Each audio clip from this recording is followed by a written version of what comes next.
So when we're looking at the rotator cuff, it's a very important part of the body. What it does is it keeps the arm on the rib cage through 360 degrees. So it's very important that we make sure that the muscles support the joints in the rotator cuff. And the joints within it consist of the humeral head or the humerus, so the top part of the arm, which is this part if we look at it from behind. And if we look at the diagram, and then we've got the wing bone, which is called the scapula. Now on the scapula we've got SIPs. They're the abbreviation. That's what we use for the rotator cuff. So you've got the supraspinatus, which goes through the supraspinatus fossa, and that attaches to the top of the humeral head of the arm. And how we work that one is by 20 degrees out from the midline, and then we raise up and turn the thumb in. And then we've got the infraspinatus, which is an external rotator. Then we've got teres minor, which also is an external rotator. That's to go backwards. So we'll show you the exercises. One doing these movements. These are rehab exercises for the rotator cuff. And then the subscapularis actually goes on the undersurface. So it's underneath. So between the bones of the rib cage and the subscapularis.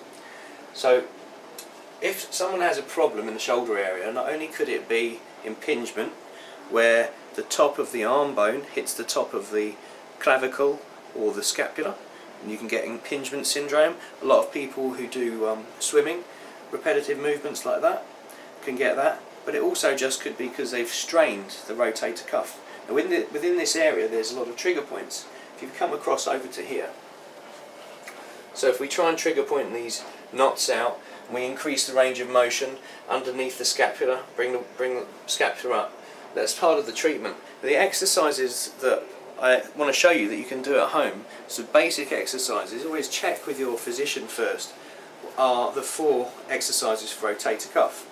So you simply use a rehab band, which you can get from all good chiropractic, physio, osteopath clinics. You simply have your arm level with the ground or parallel with the ground, and you just then externally rotate.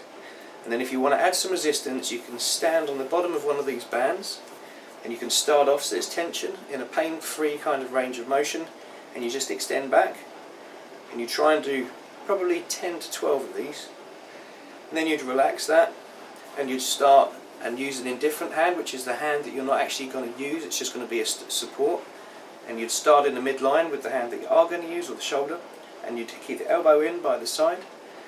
You come back to the midline, making sure that tension's there all the time, and then you extend, externally rotate out.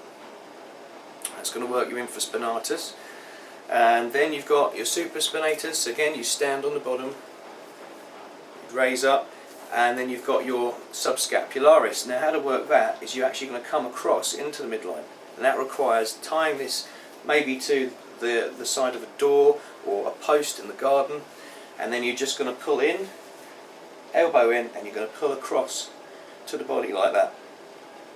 Then there's 2 stretches. Often with the shoulder you'll have a tight pec minor on here, which also attaches to the top of the arm, or you might have a biceps that is quite tight. And it's simple. You just you turn the palm out, and you'd hold on to the side of a wall and just walk yourself around a little bit, and you'd feel a stretch. And for every stretch you should try and hold it for about 20-30 seconds. Okay, so that's what we should be looking at doing if someone has a rotator cuff injury.